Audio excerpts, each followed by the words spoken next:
If the ACC dissolves, SEC and ESPN, they'll be able to eat first and probably second and probably third and probably fourth before Big Ten gets any of the scraps. This is your college football speaker on the corner with your host, Greg Pflugar. This is episode 19. And again, we are going to tackle this dissolution issue in the ACC. We're not going to spend too much time on if this is a possibility, because I don't have the answer. I'm leaning heavily no, and I've discussed that in the episodes before, that I don't think it's possible. But the only reason I keep bringing it up is because the ACC decision makers keep alluding to it, either directly or indirectly. That's why we keep tackling this on this show. That's what we do on this show. We talk about everything, even the things that I don't think are going to happen. Okay?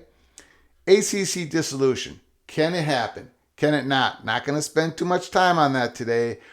We're pretending on this show that the dissolution of ACC, with 8 ACC schools saying we're out of here, we're pretending that can happen. Okay? So let's get to it. We got a lot to cover today.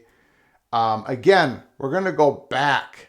We're going to go back, first of all, to what people are saying on the interweb, all through college football, about what the Florida State president said on Saturday night at the Chambers of Commerce in Tallahassee.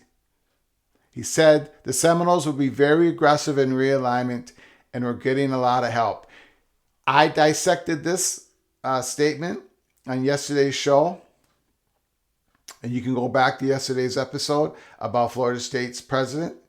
But we're going to get into what other people are saying about it. And then we are going to push the envelope on what a projected dissolution would mean for the SEC and the Big Ten and the other ACC schools that wouldn't get a landing spot in the Big Ten and the SEC. So we're going to push the envelope here. You're going to have to open up your minds. We're doing some pretending, and then we're going to do some projecting. Okay? So here we go.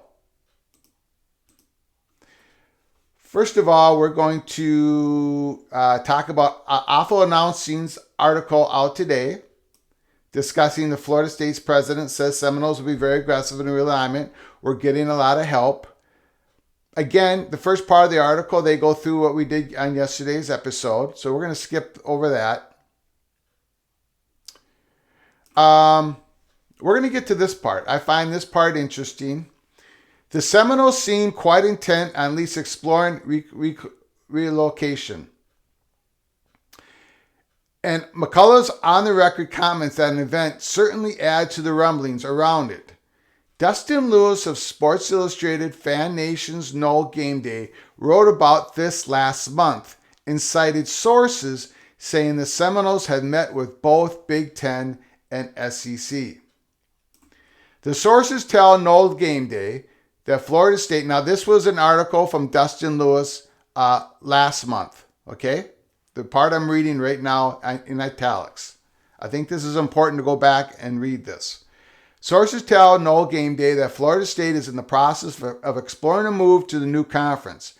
The Seminoles have discussed with SEC and the Big Ten since last summer.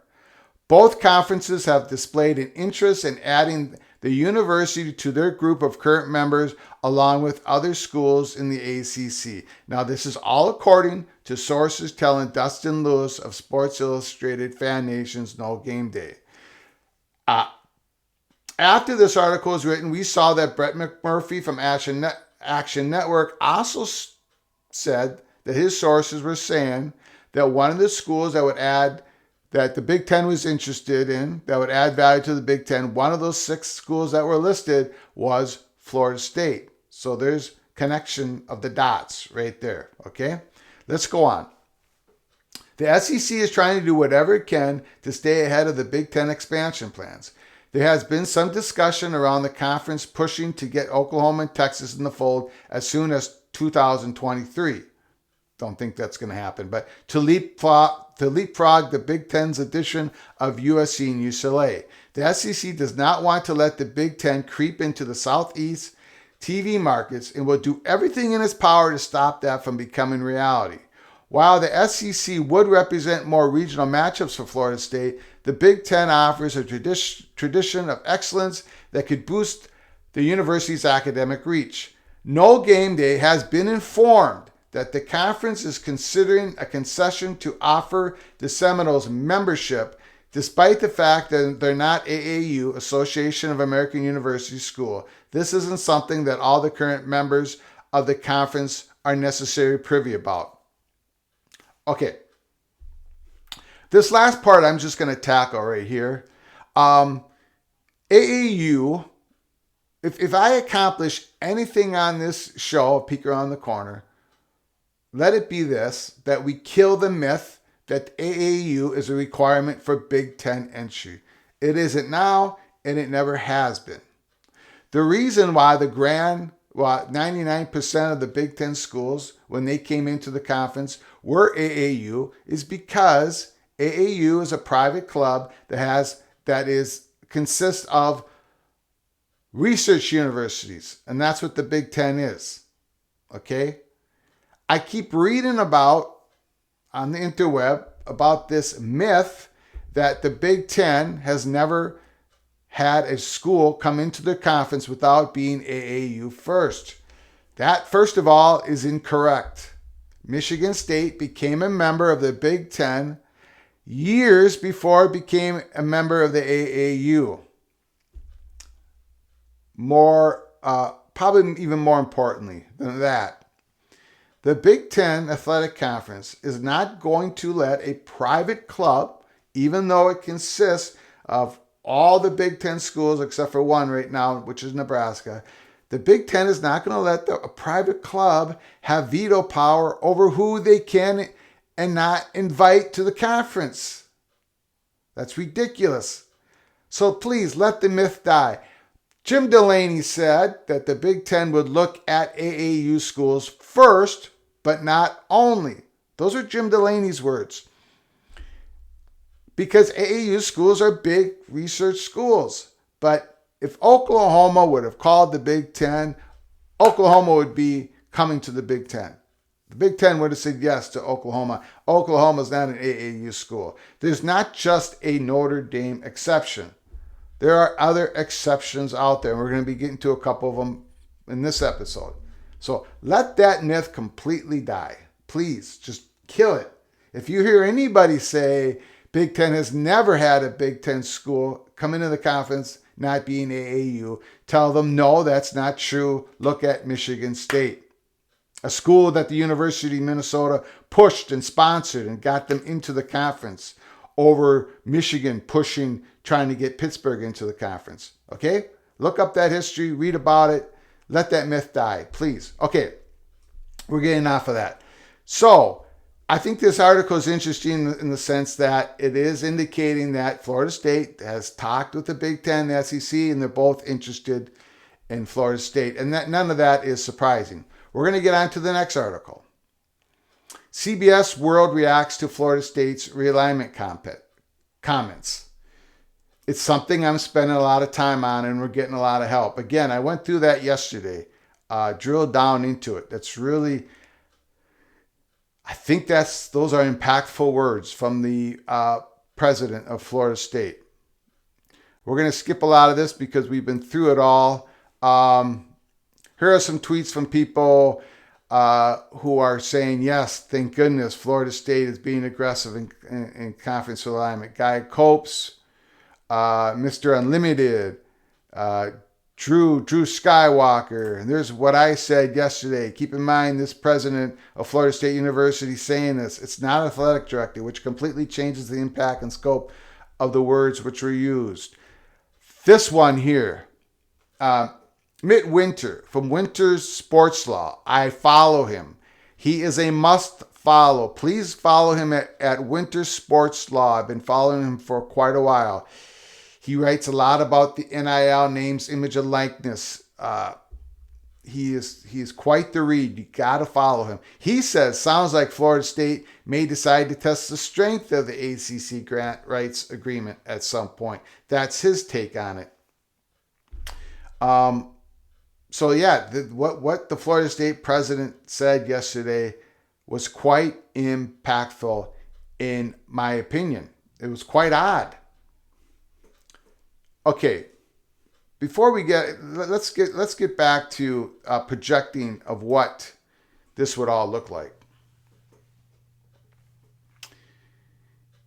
Again, I'm not a big believer of it, but we're not talking about the chances of this happening. We're talking about if it would happen. 8 ACC schools vote to dissolve the conference, and by the state of North Carolina, the conference is dissolved, and therefore the ACC conference doesn't exist. Therefore, the ACC doesn't hold the individual schools' media rights. Therefore, those 8 schools are free to go. Let's say all that is true, and we're pretending right now that it is true. What would happen next? Well, in my strong-held opinion, the SEC would eat first. They would eat first. For this to happen, for this extreme thing to happen, ESPN would have to be the invisible hand in all this. They wouldn't be able to directly coordinate this. No way, no how they'd get no. That wouldn't happen. But you can see how this would progress. You would see how the schools would talk to the conferences. They would reach out to the conferences first. We've talked about that before, right? Realignment starts with the school talking to the conference first, not the conference talking to the school first. We know all these ACC schools have reached out to the Big Ten, the SEC. So you got Florida State reaching out to the Big Ten, the SEC, okay? Then those conferences reach out to the media partners and say, what is the valuation of this school coming into our conference? What would it give us? Would it dilute us? Or would it up our value? And again, I've been arguing that schools don't necessarily now in this world have to bring more value. There can be some minor dilution of an add-on because there's other things at work here. We've talked about those in previous episodes. So ESPN would be giving these schools valuations. They would not be able to direct this coordination. Obviously, 8 ACC schools would have to feel very comfortable that they would have a landing spot in the Big Ten, the SEC. Or 8 schools would have to feel comfortable in having a landing spot in the Big Ten, SEC, and maybe a couple in the Big 12, which I find even a more extreme long shot. But let's do the 8 feel comfortable going into the Big Ten, the SEC for this episode. How would that look like? Well, since ESPN owns the rights to, not own the rights, ACC does, but since ESPN is the distributor of all the content of the ACC, I gotta believe that if this crazy thing would happen, they would have a huge invisible hand in making sure everyone is okay, taking care of the other AC schools that wouldn't get landed in these, in the SEC and the Big Ten. So therefore, in my strongly held opinion, SEC would eat first and second and third and fourth. And then then the Big Ten would eat. Which goes back to the fact that, man, it's hard to see a scenario how this would work. But let's push the envelope. SEC eats first. Who would they pick first? I think they'd pick North Carolina, the largest state in the union that doesn't have an SEC or Big Ten presence. North Carolina Tar Heels, huge brand. Okay, a growing state, demographics. SEC trying to extend their footprint up the northeastern seaboard. North Carolina is the obvious number one pick. Okay? So, therefore, when people are projecting this, I see people projecting this dissolution, and they've got North Carolina going to the Big Ten. I don't see it. If this dissolution of the ACC happens before 2036, SEC eats first. Now, if you disagree with me, put your comments in the comments down below, and I'm going to read them. I'm going to evaluate them. But for now, to me, SEC gets to eat. North Carolina be the first pick. And with North Carolina comes Virginia. North Carolina and Virginia. Now, some would say Virginia Tech. I would say Virginia. If you got North Carolina, you're going to get Virginia. Those two schools communicate all the time. They were the leaders of Tobacco Road. Okay? I get it. SEC, Virginia Tech, maybe more of SEC culture. But if you're getting North Carolina, you're getting Virginia. And SEC, they've been adding those large research universities to their roster. Go back in their recent history. So North Carolina, Virginia, that's one. That's two. Clemson. Clemson would have to be that third school. Big brand, right? Big brand. Now, they already have the University of South Carolina, but Clemson would have to be that third school. I think we can all agree with that. Even if you disagree with my North Carolina and Virginia take, and you shouldn't, North Carolina, Virginia, Clemson, and that takes us to the state of Florida. That takes us to Florida State, right? That takes us to Miami of Florida. I really do believe the SEC would take Florida State over Miami, Florida, and that's nothing against Miami, Florida. I think the Florida State, they have a more like-minded university to the SEC. They have a more, although they're huge rivals with Florida, they have a more interconnected connection relationship with University of Florida in Gainesville. Miami of Florida's relationship with the SEC can be a little icy. There's only one private school in the SEC, and that is Vanderbilt. Miami of Florida is private. Florida State is public. Again, I just got back to how SEC is actually bringing on more larger research universities. Florida State is an emerging research university. So I would say it was Florida State. If you disagree with me, if you think SEC would take Miami, Florida, please leave your comments in the comments below this video. So I would actually have a pretty strong, firm opinion that would be North Carolina, Virginia, without a doubt. Clemson, without a doubt. And I strongly believe it would be Florida State. Virginia, North Carolina, Florida State, Clemson. And then for the Big Ten, for this all to work under this scenario that we're talking about in this video today, they'd need to be interested in 4 ACC schools that would vote to dissolve the conference, right? Within this theory. One of those schools would be, again, we come back to the Notre Dame Fighting Irish, because they would have a vote to dissolve the ACC. Their gore is connected to the ACC network. They would have a vote, according to this theory, according to reports that I've read from the Observer and some other publications. So, okay, Notre Dame's one. We need 3 more in the Big Ten. Okay? Georgia Tech. You could imagine Georgia Tech. I know the Big Ten targeted Georgia Tech before, and they did not have any interest. So, Big Ten, Jim Delaney went to Maryland and Rutgers because Georgia Tech wouldn't budge, North Carolina wouldn't budge, Virginia wouldn't budge. So Georgia Tech, okay, let's add them. So we need 2 more. We got Notre Dame, Georgia Tech voting for dissolution because they have a landing spot in the Big Ten. We need 2 more in the Big Ten. Miami, Florida. High academic school, private school, would bring a lot of demographics, a combo connection with Georgia Tech. I don't think there's any question. Big Ten, Miami, Florida. Miami, Florida, Georgia Tech, Notre Dame. Who would be that 4th school that Big Ten would agree to take into their conference in this crazy scenario of dissolution of the ACC? For me, it would be between Duke and Virginia Tech. Virginia Tech is an emerging research university, just like Florida State.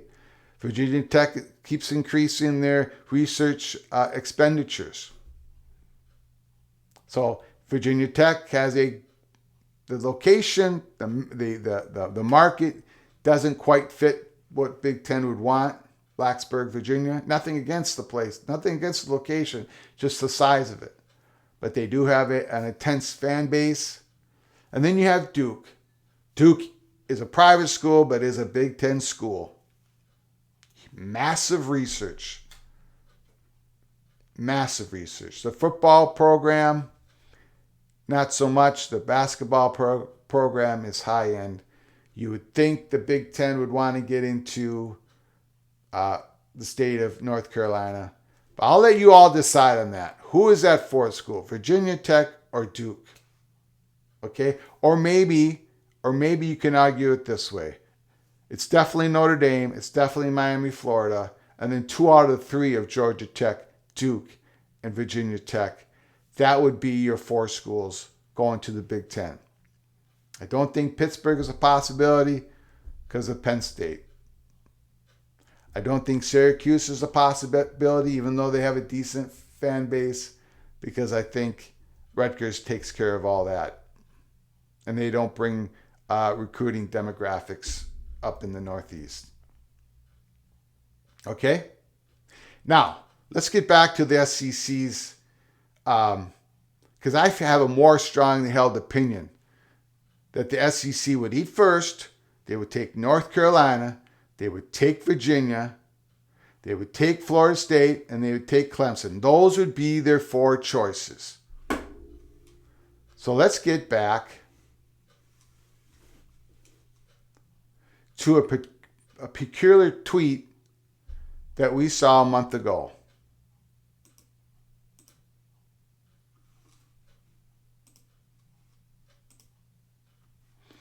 You remember Swim Swam? Swim Swam News. I can barely say that with my unique speaking voice. Swim Swam News.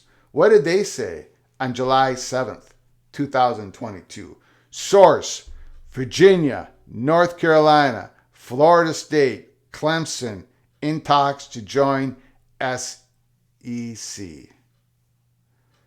I had a chuckle about it when it came out. I think most of us did.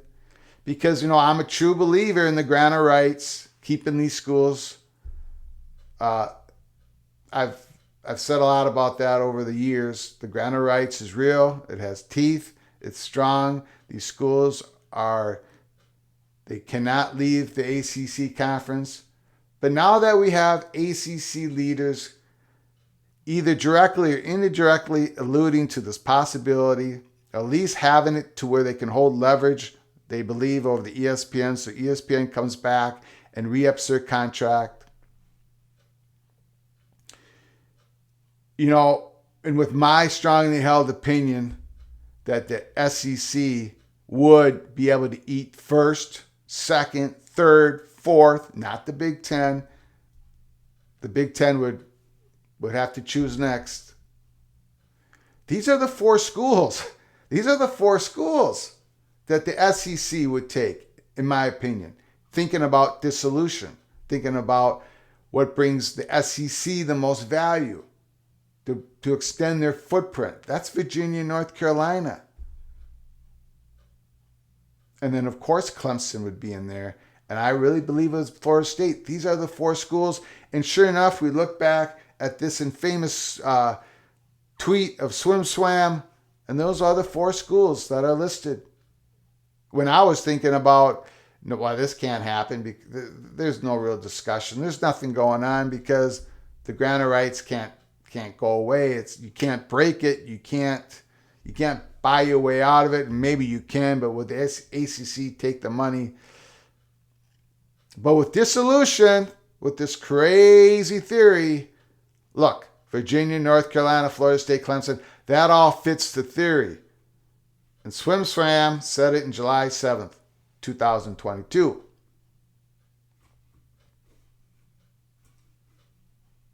Just find that very interesting. Please leave your comments below this video. And please hit the like button if you like this content, and share the video, and subscribe to this channel. We appreciate you so much for the success of this channel in its first 12 days. Really, it's been incredible. We've even had donations to support this channel through our PayPal and Venmo accounts. Thank you so very much to those who have done that. We have a lot of momentum. We're going to be talking a lot about all this stuff. We're going to be talking about week 0 and week 1 games tomorrow. Well, I'm going to give you my predictions of what's going to happen, who's going to cover the spread.